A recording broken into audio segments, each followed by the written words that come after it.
지내셨습니까? 지난주에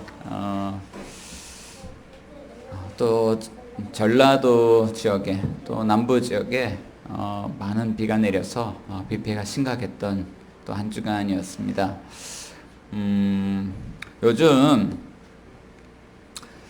이런 문자를 참 많이 받게 되는 것 같아요. 공공안전 경보 문자입니다. 어젯밤에도 이렇게 설교 준비하다가 윙 그래가지고 문자를 이렇게 확인했더니 공공안전 경보입니다. 이런 메시지가 왔어요. 금일 밤 의정부 지역에 많은 비가 예상되오니 시민 여러분께서는 하천, 지하공간, 급경사지, 산사태 우려 지역 등에 출입하지 말아 주시기 바랍니다.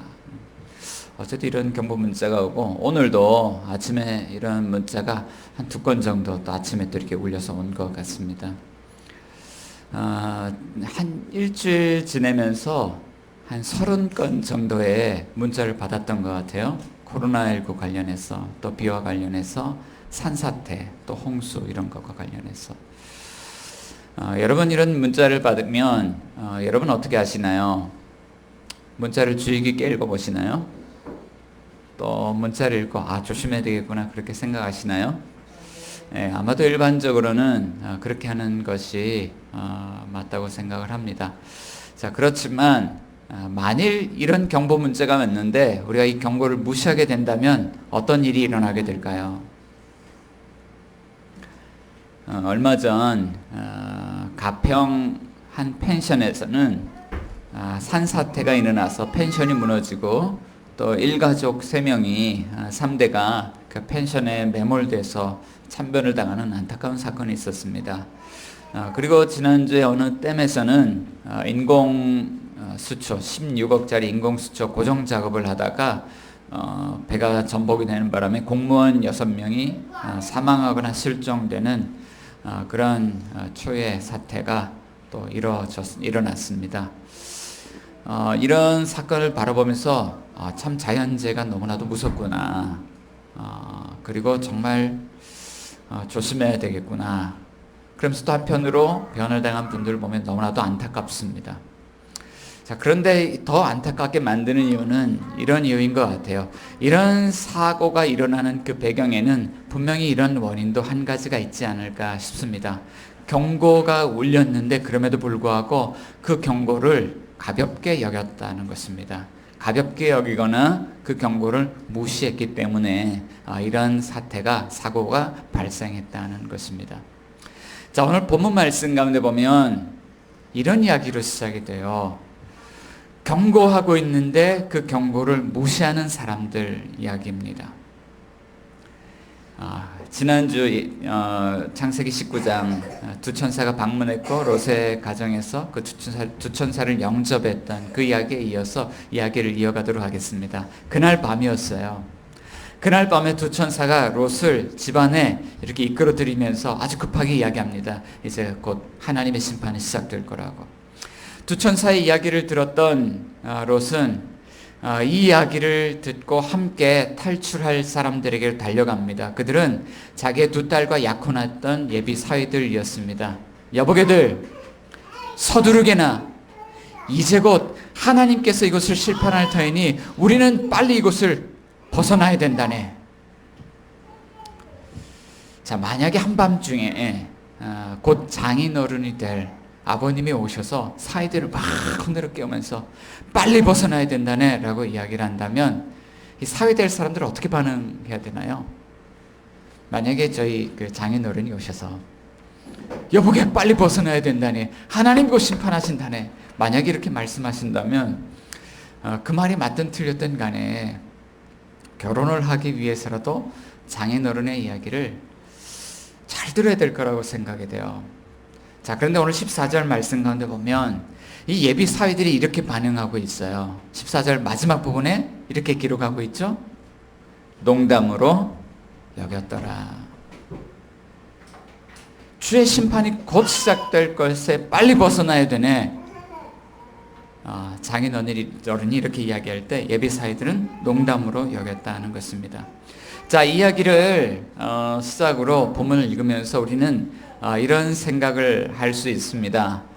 지금 롯이 살고 있는 이 소돔 성읍 안에 만약에 롯의 그 예비 사위들조차도 롯이 이야기하는 하나님의 심판의 경고를 무시하고 있다면, 그렇다면 이 도시의 분위기는 롯이 아무리 하나님의 심판에 대한 경고의 메시지를 이야기해도 그 이야기를 듣는 사람들이 있다는 겁니까? 없다는 겁니까?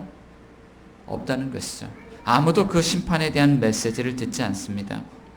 자, 그런데 이 소돔 성읍, 타락한 문화의 도시, 이 도시 이야기는요, 다른 누군가의 이야기가 아니라 사실 오늘 우리의 이야기입니다. 개인주의가 팽배하고 동성애나 그런 폭력 문화가 난무한 도시, 그러는 와중에도 보수주의와 개인주의가 충돌하고 좌와 우로 나뉘어진 도시. 자, 그런데 또 한 가지 여기에 보태어 오늘 본문에서 오늘 우리 도시와 그 도시가 닮아있는 점이 한 가지가 있습니다. 자, 이런 상황 속에서 하나님의 심판의 메시지, 경고의 메시지를 이야기해도 그것을 듣지 않는 사람들. 자, 그러니까 소돔과 고모라의 이야기는 어떤 죄가 많은 특별한 도시의 이야기가 아니라 오늘 사실 우리의 삶의 이야기인 것입니다. 자, 사람들은 공공안전경보 문자가 수시로 울릴 때마다 핸드폰을 확인하고 어디에서 코로나 환자가 발생했네, 어디에 산사태가 일어나고 있네, 어디에 비가 많이 일어나고 있네, 그것들을 확인하고 심지어는 인터넷에 들어가서 뉴스로서 지금 어느 지역에 어려움이 임했는지 그런 뉴스들을 하나하나 시시콜콜하게 다 점검을 합니다. 자, 하지만 하나님의 심판 메시지가 선포될 때 사람들은 그 메시지에 귀를 기울여 듣거나 그 메시지를 듣고 회개하거나 돌이키거나 이런 도시들을 위해서 무릎 꿇고 기도하는 사람은 찾아보기 어렵다는 것이죠. 자, 만일 롯의 이야기와 같이 하나님께서 우리에게 심판의 메시지를 주신다면 여러분은 어떻게 하시겠습니까? 그리고 만일 여러분들의 가족들에게 롯이 했던 것처럼 우리가 하나님의 경고의 메시지를 전해준다면, 자, 그들은 또 이 이야기를 들을까요? 어떨 것 같습니까?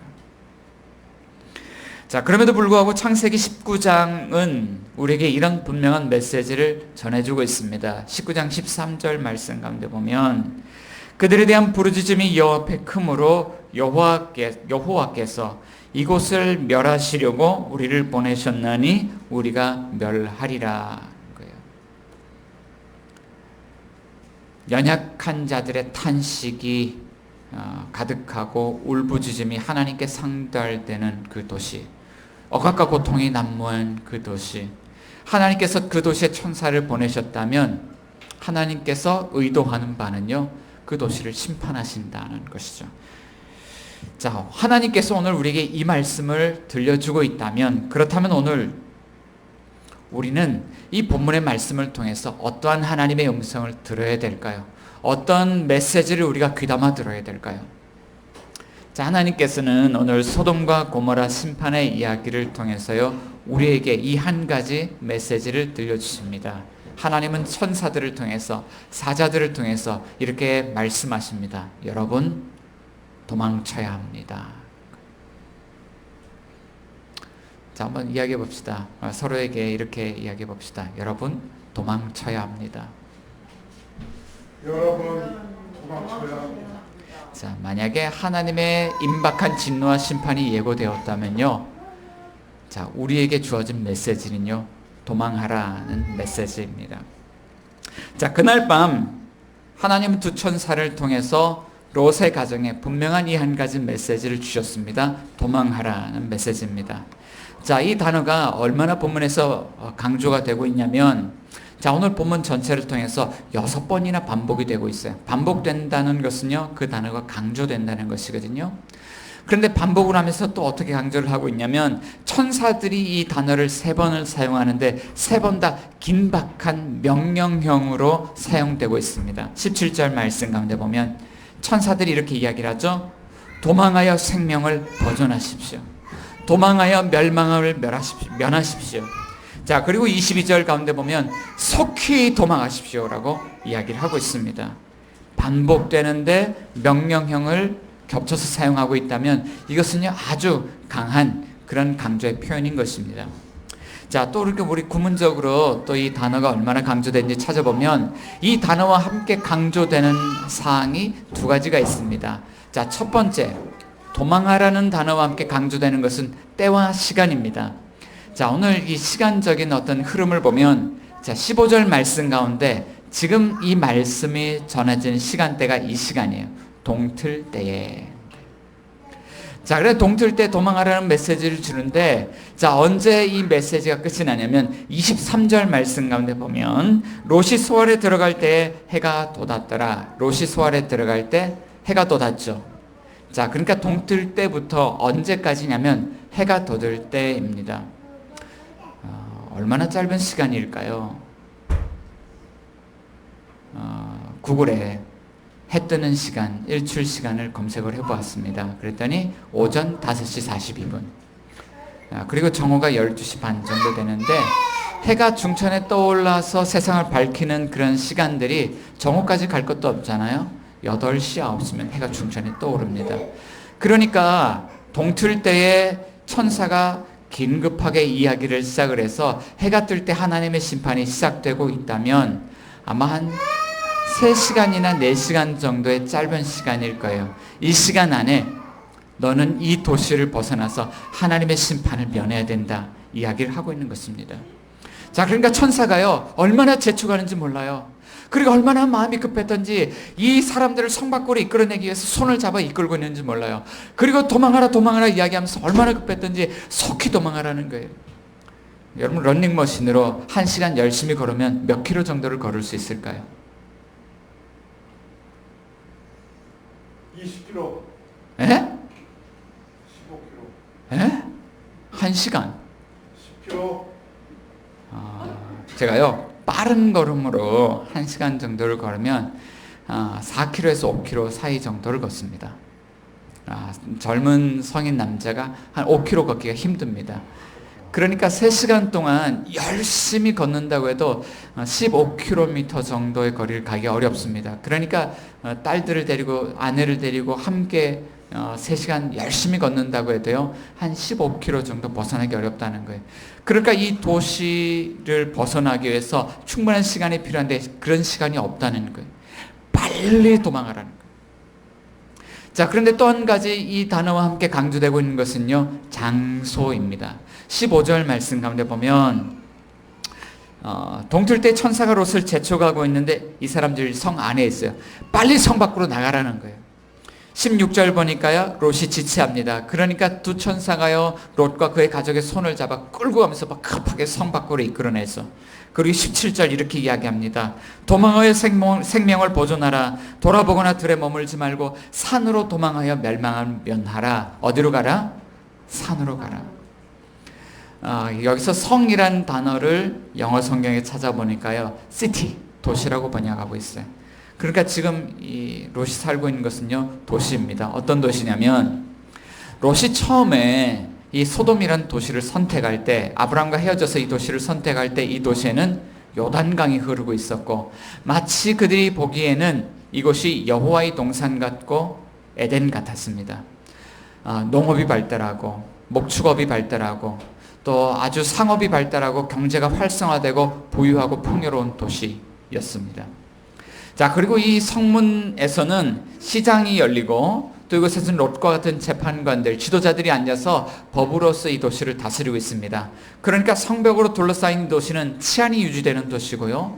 법으로 다스려지는 사법체계가 세워진 도시고요. 어느 정도 사법체계와 치안이 확보된, 그래서 안전이 확보된 그런 도시였습니다. 그러니까 이 도시 안에서 풍요롭고요. 사람들은 개인의 성공과 자유에 대한 그런 꿈을 안고 살아가는 그런 도시였습니다. 자, 그런데 밤이 되면 도시가 돌변해요. 폭력과 그런 성적인 그런 음란한 문화들이 과도하게 넘쳐나는 그런 타락한 그런 도시였습니다.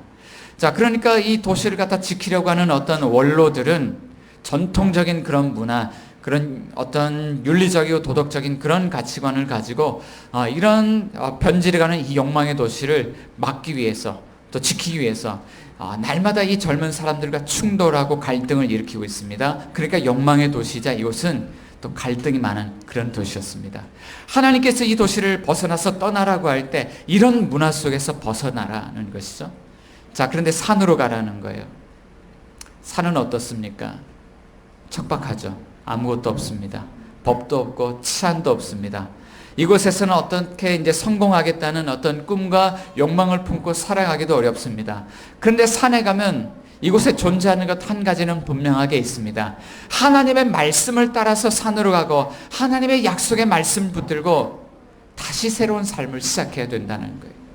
그러니까 이 도시를 빨리 떠나서 산으로 가라는, 이 도망하라는 하나님의 명령, 하나님의 메시지는 어떤 의미냐면 죄악된 도시, 타락한 문화, 하나님의 임박한 진노와 심판이 곧 임하는 이 도시를 떠나서 이제 하나님의 말씀을 붙잡고 하나님만 바라보면서 새롭게 출발할 수 있는 그 삶의 출발선상에 너는 빨리 가서 서야 된다. 그래야만 너가 살 수 있다고 말씀하고 있는 것이죠. 도망하라는 것은 어떤 의미입니까? 그냥 하나님의 심판이 임하니까 무조건 빨리 달려서 도망쳐야 된다는 의미입니까? 하나님의 말씀을 붙들고 다시 인생을 새롭게 출발하는 자리로 다시 옮겨가야 된다고, 그렇게 우린 도망쳐야 된다고 주님 우리에게 말씀하고 있는 것이죠. 자, 그런데 만일 그렇게 한다 그러면 우리가 왜 그런 삶을 선택해야 되는가? 여러분들 왜 그런 삶을 선택해야 됩니까? 오늘 본문은요, 그 선택해야 되는 두 가지 이유에 대해서 우리에게 알려주고 있습니다. 자, 첫 번째 이유는 이것입니다. 만약에 우리가 그렇게 도망하지 않을 때 우리에게 주어지는 것은요, 오직 멸망밖에 없기 때문에, 망하는 길밖에 없기 때문에 우리는 도망쳐야 된다라고 하나님 우리에게 말씀하고 있습니다. 오늘 본문에서 도망하라는 단어보다 더 많이 강조되는 것은 이 단어입니다. 멸하다라는 단어예요. 멸하다라는 단어가 7번 사용되고요, 유사한 단어까지 합해서 9번이나 오늘 본문에서 반복이 되고 있습니다. 하나님께서는 어떻게 우리를 멸하려고 하시는지, 왜 이것이 어떤 심판이기에 이토록 이 단어를 강조하면서 멸한다, 멸한다, 멸한다 이런 말을 하고 있을까요? 원어의 의미를 찾아보면 여기에 몇 가지 의미가 있습니다. 첫 번째는 destroy, 파괴하다는 뜻이 있습니다. 두 번째는 sweep away, 이것은요, 홍수가 났을 때 큰 물이 하나도 남기지 않고 다 쓸어버릴 때 그런 모습을 묘사하는 그런 표현입니다. sweep away, 쓸어버리다. 세 번째는 overthrow, 집어 던져버리다. 이것이요, 하나님의 심판의 그런 모습들을 묘사하는 단어들입니다. 자, 그런데 이런 단어들이 쓰여지고 있을 때 오늘 본문을 기록한 저자가 분명하게 이 사건 한 가지를 기억했던 것 같습니다. 하나님의 심판을 묘사할 때요, 그는 이것을 기억했습니다. 노아의 홍수 사건이에요.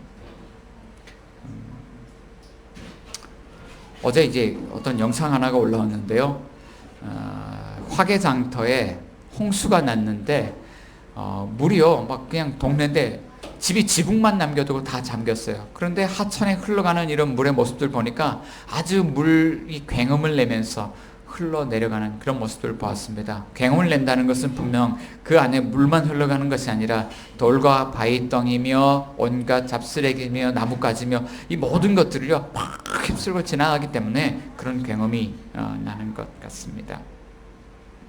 자, 그런데 분명히 오늘 본문 가운데 보면 노아 홍수 사건을 기억하면서 이 본문을 기록했을 텐데 한 가지 다른 점이 있어요. 노아의 홍수 때는 하늘의 창문이 열리고 그것에서 비가 쏟아졌는데 오늘 본문 보니까 하늘의 창문이 열리고 24절 무엇이 쏟아지고 있나요? 유황과 불이 비와 같이 쏟아지고 있다. 주님께서는 이 소돔과 고모라를 심판하실 때 유황과 불을 비와 같이 내리셨다는 거예요. 자, 이 지역에는 소돔뿐 아니라 5개의 도시가 있었습니다. 소돔, 고모라, 아드마, 시납, 스보임이라는 도시입니다. 분명 이 도시들은 강줄기가 있어서 매우 풍족한 삶을 살아가고 있었습니다. 그런데 이들이 또 한 가지 가지고 있는 중요한 자원이 있었습니다. 그것은 역청구덩이였습니다. 자, 불을 붙이면 불이 붙고 이것을 접착제로도 사용할 수 있고 여러 가지 쓸모가 많은 역청구덩이, 오늘날 석유의 원료가 되는 타르가 가득한 그런 구덩이들이 곳곳에 많이 있었습니다. 그런데 하나님께서 이 도시를 심판하실 때 무엇을 심판하시냐면 유황과 불로서 기름진 땅을 심판하심과 동시에 이런 천연 자원들을 함께 심판하고 있다. 사용한 도구가 유황과 불이라는 거예요. 한번 상상해 보시기 바랍니다. 석유를 캐내는 이 사이트에 하늘에서 미사일 세례가 쏟아붓고 있습니다. 어떤 일들이 일어나고 있을까요? 최근 레바논의 어느 도시에서는 질산 암모늄이라는 화학물질을 보관했던 공장이 폭발해서 135명이 죽고 5,000명이 다치는 엄청난 그런 사고가 일어났습니다. 아마 그날도 이런 사고가 일어났을 것입니다. 하나님의 심판이 시작돼서 하늘에서 유황과 불이 비와 같이 쏟아지고 있습니다. 자, 그런데 이것은 땅과 사람들과 집과 생명체들 위에 떨어질 뿐만 아니라 역청 구덩이에도 떨어지기 시작했습니다. 땅에선 불이 붙기 시작했습니다. 그리고 지하에서는 곳곳에서 굉음이 나면서 폭발이 일어나기 시작했습니다. 그곳에서 황화물 그런 유독 가스들이 새어나오기 시작했습니다. 온 동네는 노란색 가스로 뒤덮였고, 자, 그곳에 유독한 화학 물질들이 튀기 시작했습니다. 황산, 염화칼슘, 브롬화물 등, 자, 이런 강력한 산화제들, 유독한 화학 물질들이 쏟아지면서 살아있는 모든 것들을 태우고 모든 것들을 녹이기 시작했습니다. 그 지역은 완전 아수라장이 되었습니다. 자, 오늘 성경은 그때의 상황에 대해서 그것을 목격한 사람들이 이렇게 기록하고 있습니다. 25절, 그 성들과 온들과 성에 거주하는 모든 백성과 땅에 난 것을 다 엎어 멸하셨더라. 모든 것을 엎어 멸하시는 심판이었다. 28절, 아브라함이 그 지역을 보니까요, 온 지역을 향하여 눈을 들어 연기가 옹기가마의 연기같이 치솟음을 보았더라. 연기가 옹기가마 연기같이 치솟는 것을 보았더라. 아마 오늘 그때 그 현장을 목격했던 사람들이 이것을 한 폭의 그림에 담는다면 바로 그날 하나님의 심판의 현장의 모습은요, 지옥이라고 연상될 만큼 아주 끔찍한 그런 현장이었을 것입니다. 소돔과 고모라의 심판은 이제 성경에서는요, 노아의 홍수 사건이 첫 번째 하나님의 심판을 묘사하는 사건이었다면 이제 두 번째 하나님의 심판을 묘사하는 대명사가 되었습니다. 선지자들은 악인들에 대한 하나님의 심판을 묘사할 때 너나 할 것 없이 앞다투어서 이 소돔과 고모라 심판 사건을 언급하기 시작했습니다. 모세가 백성들에게 설교하면서, 다윗이 시편을 기록하면서, 그리고 예레미야 선지자가, 에스겔 선지자가, 아모스 선지자가 회개하지 않는 이스라엘 백성들과 이방인들에게 경고를 이야기하면서, 그리고 예수님께서 공생의 사역을 하시는데 회개치 않는 도시들을 만날 때마다 예수님도 이런 메시지를 전하셨습니다. 심판날에 소돔 땅이 너보다 더 견디기 쉬우리라. 자, 그런데 누가 이런 심판을 당해야 되는가? 사도 바울은 이렇게 이야기를 합니다. 로마서 1장 18절 말씀 가운데 보니까 하나님의 진노가 불의로 진리를 막는 사람들의 모든 경건하지 않은가 불의에 대하여 하늘로부터 나타나나니, 불의로 진리를 막는 사람들이 이런 심판을 당한다는 거예요. 여러분, 오늘날에도 우리의 삶에 많은 재앙들이 존재합니다. 코로나19 재앙이죠. 지금 많은 비가 내리고 홍수 사건이 일어나는 것도 재앙입니다. 여러분, 더우면 에어컨을 좀 트시면 좋겠습니다.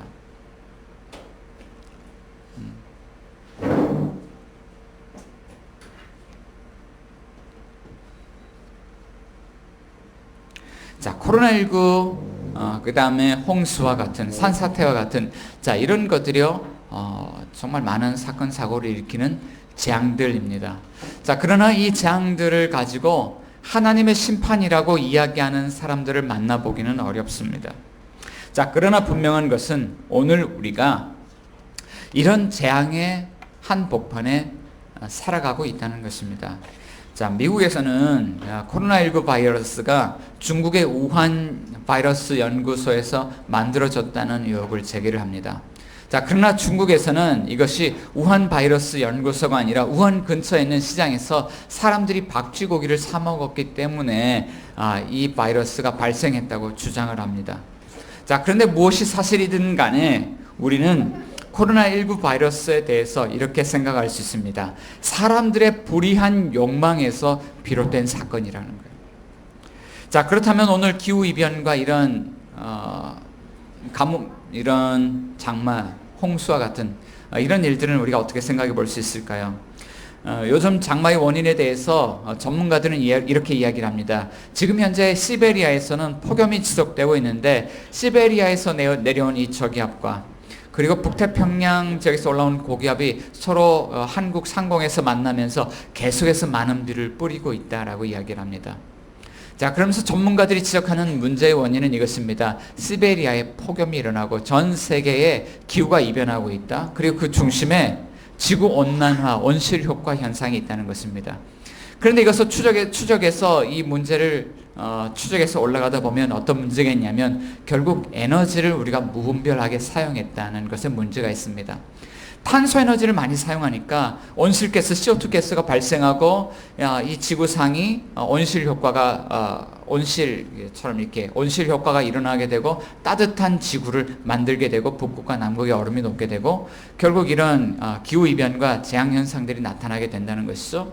자, 그러고 보면 에너지 사용과 경제 발전과 관계가 있습니다. 사람들이 돈에 대한, 성공에 대한 그런 불의한 욕망을 가지고 이런 일들을 진행하고 있기 때문에 결국엔 이것도 불의한 욕망에서 비롯된 사건이에요. 자, 그런데 이런 자연에서만 이런 현상이 일어나는 것은 아닙니다. 사회에서도 이런 현상은 일어나고 있습니다. 여러분, 부동산 정책 법안을 위반하고 있는데 이런 정책들에 대해서 여러분은 어떻게 생각하십니까? 분명 이 부동산 정책에 대해서 찬성하는 사람들도 있고요. 많은 사람들이 반대하는 사람들도 있는데 이 부동산 정책을 위반하고자 할 때 이런 법안들이요 강력한 그런 저항에 부딪히고 있는 것이 오늘날 우리가 목격하는 그런 모습들입니다. 저는요 개인적으로 부동산 정책이 바르게 좀 세워져야 된다고 생각을 합니다. 왜냐하면 만일 부동산 투기를 통해서 불로소득이 늘어나고 사람들의 성공에 대한 욕망이 여기에 모이게 된다 그러면 누가 정직하게 일을 해서 적은 돈을 벌고 정직하게 삶을 살아가려고 하겠어요?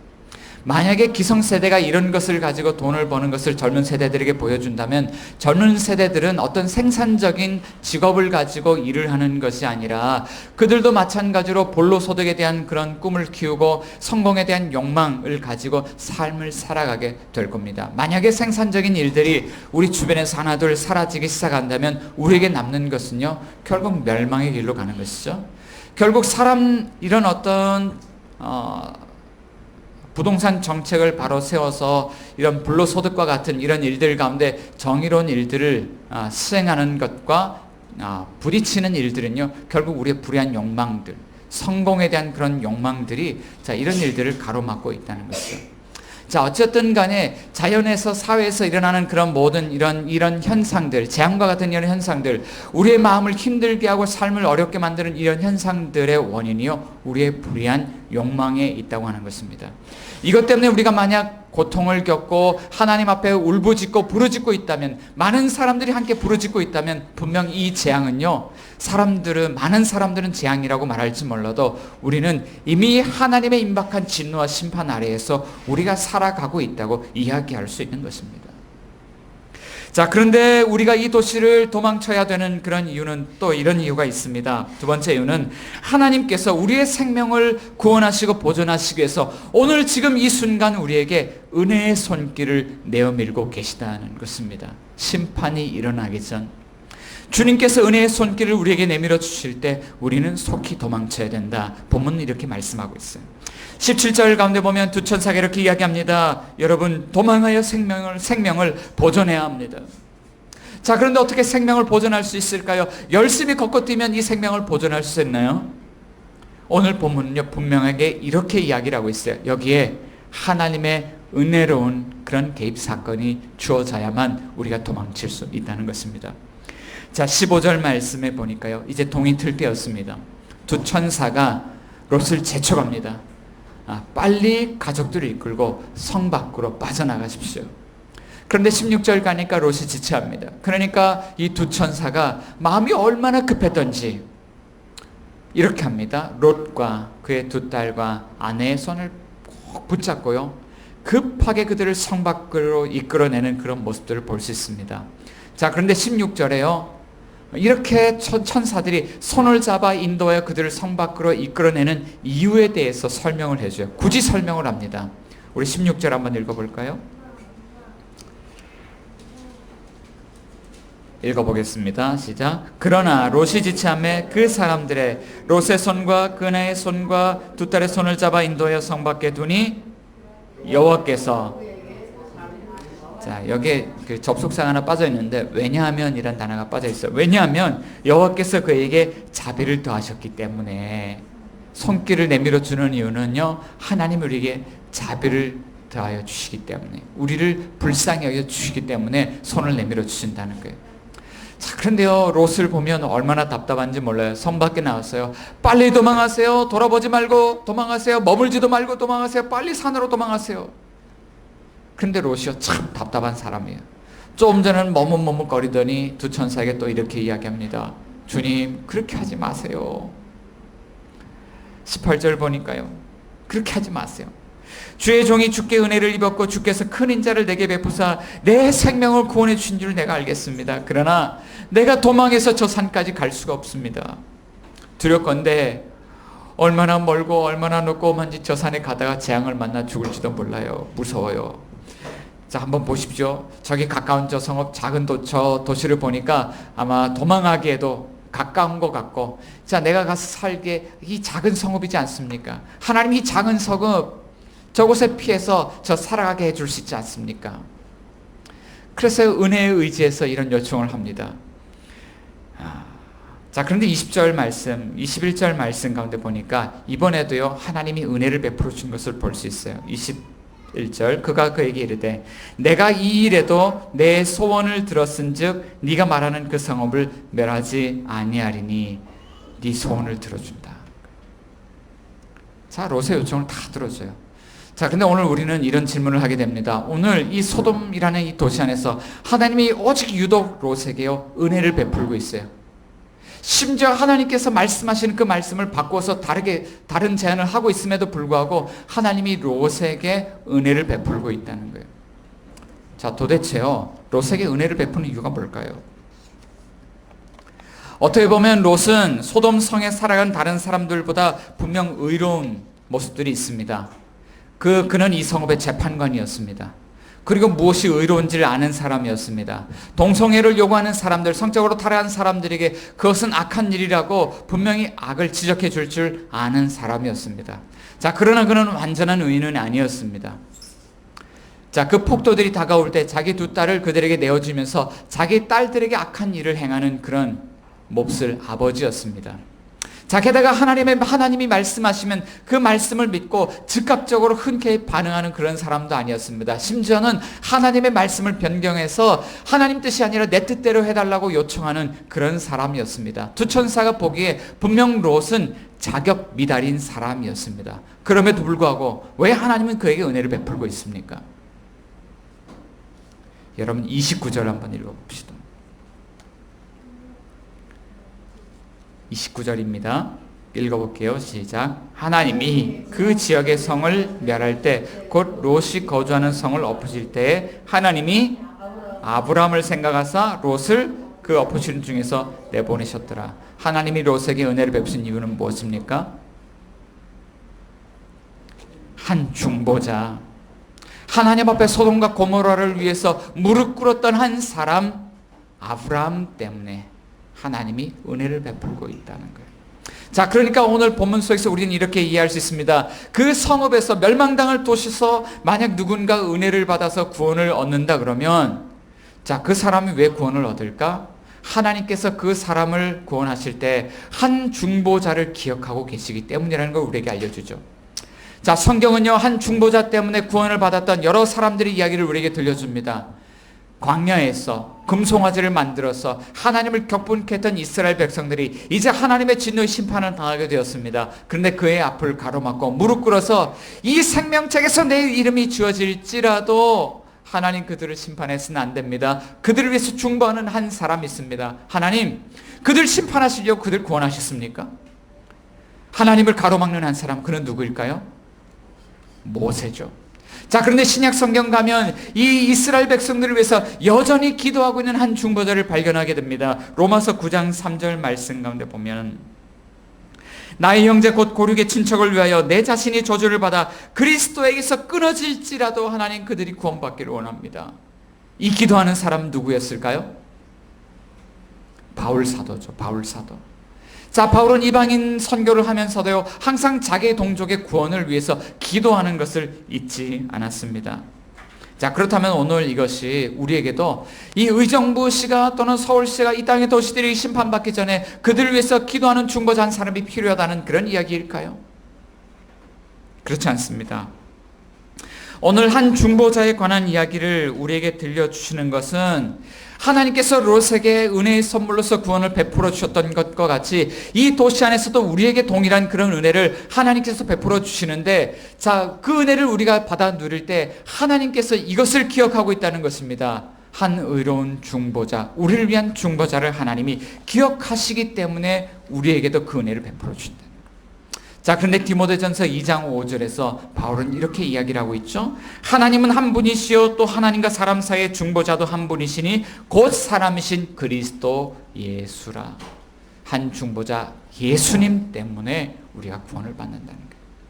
자, 그런데 오늘 본문 안에서 한 가지 걸리는 모습들이 있어요. 같은 길을 걸어가는데요, 한 사람은 구원을 받고 한 사람은 심판을 당해요. 그는 롯의 아내입니다. 소알 성읍에 들어가서 하나님의 구원을 받기 직전 롯의 아내는 소금 기둥이 되었습니다. 예전에 오래되었지만 소돔과 고모라라는 영화를 봤던 기억이 납니다. 자, 그리고 이제 소돔과 고모라 성읍에 하늘에서 불과 유황과 불로 심판이 일어나는데, 이제 그 직전에 롯의 가족이 소알 성읍으로 들어가려고 하고 있습니다. 그런데 그 순간, 그 결정적인 순간에 우리는 이런 마음으로 그 장면을 지켜보게 됩니다. 안 돼, 안 돼, 안 돼, 안 돼. 무엇이 안 된다는 거죠? 뒤돌아보면 안 돼. 자, 그런데 안타깝게도요, 어김없이 그 영화에서는요, 롯의 아내가 뒤를 돌아보자 하얀 소금 기둥으로 변하는 것을 보게 됩니다. 자, 전통적으로 이 본문을 해석하는 많은 사람들이 이렇게 해석을 했습니다. 롯의 아내가 뒤를 돌아보았기 때문에 소금 기둥이 되었다는 거예요. 여러분 어떻게 생각하시나요? 롯의 아내가 소금 기둥이 된 이유가 무엇일까요? 뒤를 돌아보지 말라 그랬는데 뒤를 돌아봐서 그렇습니까? 만약에 소돔과 고모라가 심판당하는 장면을 보았기 때문에 소금 기둥이 되어야 한다면 오늘 본문 안에서 소금 기둥이 되어야 되는 또 한 사람이 있습니다. 그는 아브라함입니다. 27절 28절 말씀 가운데 보면 아브라함이 그날 일어났을 때 소돔과 고모라의 모습을 지켜봅니다. 그리고 그곳에서 연기가 옹기가마의 연기같이 피어오르는 것을 두 눈으로 똑똑히 목격하게 됩니다. 자, 그런데 그는 소금 기둥으로 변화되지 않았어요. 그러니까 그 장면을 보았기 때문에 소금 기둥이 되었다는 말은 맞지 않습니다. 왜 소금 기둥이 되었을까요? 자, 그런데 성경을 해석해줘요. 예수님께서 복음 전파 사역을 하시면서 이 사건을 가지고요, 이렇게 말씀하십니다. 롯의 철을 기억하라. 누가복음 17장 28절부터 32절까지 말씀 가운데 보면 예수님이 복음을 전하면서 그래요. 롯이 소돔에서 나가던 날에 하늘로부터 불과 유황이 비오듯 하여 그들을 멸망시켰느니라. 인자가 나타난 날에도 이러하리라. 그날에 만일 사람이 지붕 위에 있고 그의 세간이 그 집안에 있으면 그것을 가지러 내려가지 말 것이요 밭에 있는 자도 그와 같이 뒤로 돌이키지 말 것이니라. 롯의 철을 기억하라. 자, 그러니까 롯의 철가 소금 기둥이 된 이유에 대해서 예수님이 어떻게 말씀하십니까? 집에 있는 세간을 가지러 돌이켰다는 거예요. 밭에 있는 소출이 기억나서 그것을 가지러 돌아갔다는 거예요. 그렇기 때문에 그녀가 소금 기둥으로 변했다. 예수님께서 그렇게 이야기를 하는 것이죠. 분명 그 새벽에 이런 일이 일어났을 것입니다. 롯의 아내가 가던 길을 멈추었습니다. 그리고 남편에게 이렇게 이야기합니다. 여보, 당신 지금 미쳤어? 새벽부터 온 동네 돌아다니면서 이상한 소리를 하고 짓거리더니 왜 이 새벽에 우리까지 이끌어서 이 고생을 시키고 있어? 당신 지금 그 찾아왔던 그 두 사람의 나그네가 해준 말, 그 말 때문에 이러는 거야? 여보, 당신은 미쳤어. 가려면 당신이 나가. 봐봐, 지금 아무 일도 나고 있지 않잖아. 나는 지금 돌아갈 거야. 나는 여기서 한 발자국도 더 움직이지 않을 거야. 우리가 여기까지 오는데 얼마나 마음고생해가면서 여기까지 왔는데 당신 가겠다는 거야? 가려면 가. 너희들도 가려면 가. 나는 가지 않겠어. 자, 그리고 뒤로 돌아서는 순간 그 여인은 한 발자국도 움직일 수 없는 소금 기둥으로 변했다. 자, 여러분 무엇이 문제입니까? 무엇이 그녀로 하여금 우리로 하여금 제약된 도시 문화를 버리지 못하게 합니까? 무엇이 우리로 하여금 하나님의 말씀을 붙들고 새로운 삶을 출발하지 못하게 합니까? 혹시 이 도시 안에 있는 성공과 안정적인 삶에 대한 욕망이 불의한 욕망이 우리를 가로막고 있는 것은 아닌가요? 혹이라도 미래에 다가올 가난과 불편한 삶에 대한 불안감이 우리의 인생을 망칠까봐 우리의 길을 가로막고 있는 것은 아닐까요? 여전히 우리는 하나님의 약속의 말씀을 신뢰하지 못하기 때문에 우리가 새로운 삶의 길을 출발하지 못하는 것은 아닐까요? 자, 그럼에도 불구하고요, 롯이 피해가는 장소를 보면 그곳은 소알이라는 작은 도시였어요. 롯이 산이 아니라 하나님 우리 도시에서 살게 해주세요라고 요청할 때 하나님께서는 도시에서의 삶을 허락해 준 것을 볼 수 있습니다. 그리고 롯이 작은 도시에 들어간 것 때문에 그 도시가 심판을 당하지 않고 구원을 받습니다. 왜 그런가요? 자, 그것은 이곳에 구원받은 한 사람의 죄인 롯이 새로운 의인의 옷을 입고 이 성읍에 들어가기 때문에 그렇습니다. 자, 그러면 왜 롯이 의인입니까? 소알이란 도시를 구원하는 의인이 되었습니다. 그는 왜 의인입니까? 자, 그것은 궁극적으로 이것을 이야기합니다. 그를 위하여 장차 그의 죄를 속량하실 한 사람의 온전한 중보자가 있기 때문에 갈라디아서 3장 13절과 14절에서는 그 중보자에 대해서 이렇게 이야기합니다. 그리스도께서 우리를 위하여 저주를 받은 바 되사 율법의 저주에서 우리를 속량하셨으니 기록된 바 나무에 달린 자마다 저주 아래에 있는 자라 하였습니다. 이는 그리스도 예수 안에서 아브라함의 복이 이방인에게 미치게 하고 또 우리로 하여금 믿음으로 말미암아 성령의 약속을 받게 하려 함이니라. 할렐루야. 아멘. 예수님께서 우리를 대신해서 율법의 저주를 대신 당하시고 우리를 위한 한 의로운 중보자가 되셔서 우리에게 어떤 일을 하시느냐? 아브라함의 복을 여전히 이어받을 수 있는 자들로 주님이 우리를 초대하고 있다는 것입니다. 자, 그렇다면 여러분, 도망치십시오라는 이 말이 우리에게 어떻게 적용될까요? 하나님은 오늘 이 도시 안에서 제약된 문화가 혼재한 이 도시 안에서의 삶을 주님은 허락하신다는 거예요. 그리고 우리가 있는 이것 때문에 하나님께서는 이 도시를 심판하지 않고 이 도시를 보호하고 계시다는 거예요. 왜 그렇습니까? 우리를 위한 한 중보자 예수 그리스도 안에서 우리가 그 속량의 은혜를 받아 누리고 하나님의 의로운 백성으로 아브라함의 복을 바라보면서 새로운 삶을 출발하며 우리가 살아가기 때문에 주님께서는 이 도시를 심판하지 않고 보호하고 있다는 거예요. 자, 그렇다면 하나님의 말씀 붙들고 새롭게 출발하는 삶, 그 삶은 어떤 삶일까요? 그 삶은요, 아마도 이런 삶일 것입니다. 인생의 최우선 순위에 세상 문화가 아니라 이제는 그 문화들이 있었던 자리에 하나님의 약속의 말씀을 올려놓고 하나님을 신뢰하고 그분을 바라보면서 새롭게 그분과의 관계 속에서 출발하는 삶일 것입니다. 하나님의 말씀의 인도를 받는 삶입니다. 하나님의 진노가 임하는 불의한 세상 욕망과 그런 삶의 문화에 저항하고 하나님께서 원하시는 삶을 살아가면서 정의를 세우는 삶이 그런 삶일 것입니다. 이 도시의 구원을 위해서 기도하고 이 도시에 하나님의 나라, 하나님 나라의 문화가 임하도록 기도하는 삶일 것입니다. 그리고 오늘도 그리스도의 제자로서 그리스도와 함께 이 도시를 위한 중보의 사역을 감당하는 삶일 것입니다. 여러분은 오늘 어떤 삶을 살아가고 있습니까? 사랑하는 뉴스TV의 성도 여러분, 하나님 오늘 우리에게 이렇게 말씀하십니다. 여러분 도망치십시오. 여러분 그리스도 안에 있는 새로운 삶, 새로운 도시 문화를 향해서 하나님 나라의 문화를 향해서 여러분 도망치십시오. 사위들은 농담으로 여었지만 오늘 여러분들은 이 말씀을 어떻게 들으시겠습니까? 같이 기도하겠습니다. 기도할 때요, 우리 한 목소리로 기도합시다. 주님, 이 죄악된 도시 문화를 향하여서 하나님께서는 오늘도 우리에게 임박한 진노와 심판에 대한 경고를 말씀하고 있습니다. 그럼에도 불구하고 오늘 이 도시가 온전할 수 있으면 우리에게 있는 한 의로운 중보자가 있기 때문에 오늘도 하나님 우리의 심판을 유보하시고 또 우리를 구원하시기 위해서 오늘도 은혜로운 사건들을 주님께서 이어가고 있음을 믿습니다. 주여, 오늘 우리가 한 의로운 중보자를 붙들게 하시고 하나님의 말씀 안에서 당신께 소망을 두고 새로운 삶을 출발하기 원합니다. 주여 도와주시옵소서. 우리 이런